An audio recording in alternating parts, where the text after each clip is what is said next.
भीमराव अंबेडकर जी का परिनिर्वाण दिवस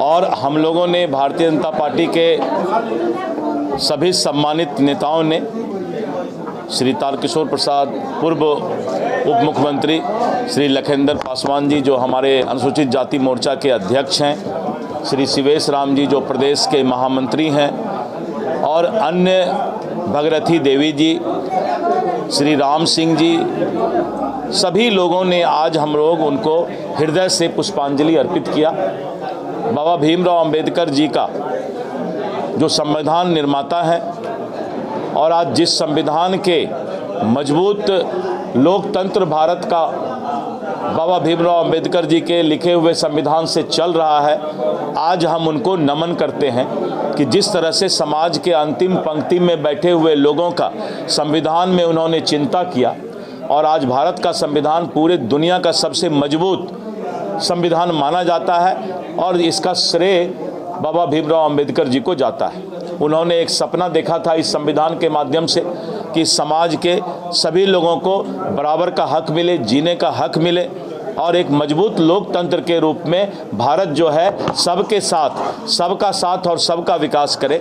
आज प्रधानमंत्री श्री नरेंद्र मोदी जी के नेतृत्व में भारत बाबा भीमराव अंबेडकर के संविधान के मजबूत आधार को लेकर वो चल रहे हैं और भारत आगे बढ़ रहा है और मुझे पूरा विश्वास है कि बाबा भीमराव अंबेडकर के सपना को श्री नरेंद्र मोदी जी के नेतृत्व में भारतीय जनता पार्टी और एनडीए पूरा करने का काम करेगी।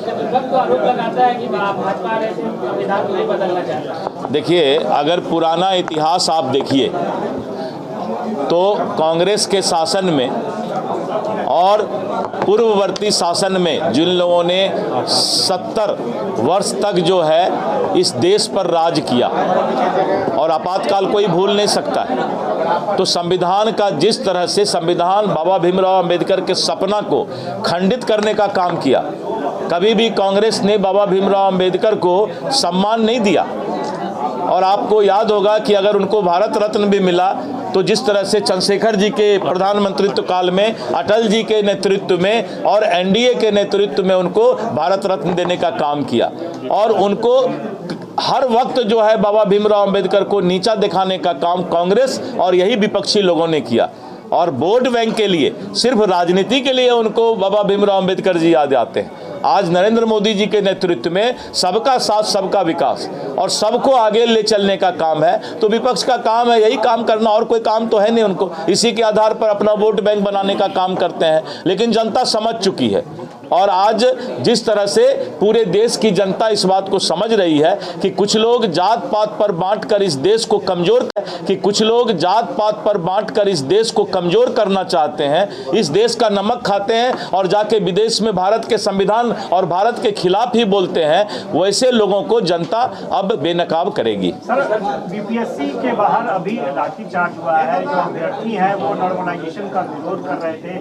नेता प्रतिपक्ष ने भी कहा था कि सॉल्यूशन निकालिए नहीं तो आंदोलन होगा। देखिए, नेता प्रतिपक्ष का अब एक ही काम रह गया है कि कहीं पर आग लगे तो उसमें घी डालना। मैं अभी वही बता रहा था कि विपक्ष का काम सिर्फ लोगों को भड़काना नहीं है, विपक्ष का काम है कि सच्चाई के आईने में सरकार को सुझाव देना। तो नेता प्रतिपक्ष का तो यही काम ही है कि पता लगाना कि पूरे बिहार में कहीं कोई हंगामा तो नहीं हो रहा है, तो उसमें जाकर के वो घी रखे हुए हैं पूरा डालने का काम करना। जनता पहचान रही है और इसीलिए उनका जो है नेता का पद भी और प्रतिपक्ष का पद भी। आपने देखा ना बेलागंज में जब वो गए प्रचार करने तो उनको लगा कि अब तो एमवाई फैक्टर में भी नेता प्रतिपक्ष का जादू नहीं चल रहा है, तो पूज्य पिताजी को बेलागंज में बुलाए, लेकिन अब वो भी नहीं चला। इन लोगों को जनता बेनकाब कर रही है। इसी तरह का बात जो भी करेगी सरकार करेगी। अगर उस अभ्यर्थी को कोई दिक्कत है, सरकार एकदम सतर्क है और भावनात्मक फैसला सरकार लेती है, हर वक्त अभ्यर्थी के पक्ष में बात सोचती है। तो ये सब सरकार को सोचना है, उनका तो काम ही है बैठ करके सुबह सुबह तबला बजाना। ढोलक खरीद लिए हैं, सुबह सुबह ढोलक बजा रहे हैं और क्या कर रहे हैं। कह रहे हैं कि हमारी सरकार बनेगी तो 200 यूनिट बिजली। अभी तो है क्या, अगर हमारा और आपका बेटा प्रतिपक्ष के नेता के इतना पढ़ा लिखा होता तो उसको चपरासियों का नौकरी नहीं मिलता। इससे ज़्यादा हम नहीं बोलेंगे। जो आदमी स्वयं में अपने जीवन में मौका मिला उनको पढ़ने लिखने का, आगे बढ़ने का, लेकिन अगर पिताजी का सहारा नहीं होता तो आज राजनीति में वो नहीं होते। तो राजनीति में है तो पिताजी के नाम के सहारे हैं, और काम तो वो फेल हो गए, इसलिए हम लोग उनको फेलस्वी बोलते हैं, उनका नाम थोड़ा बदला हुआ है। धन्यवाद जी, बहुत धन्यवाद। तारकिशोर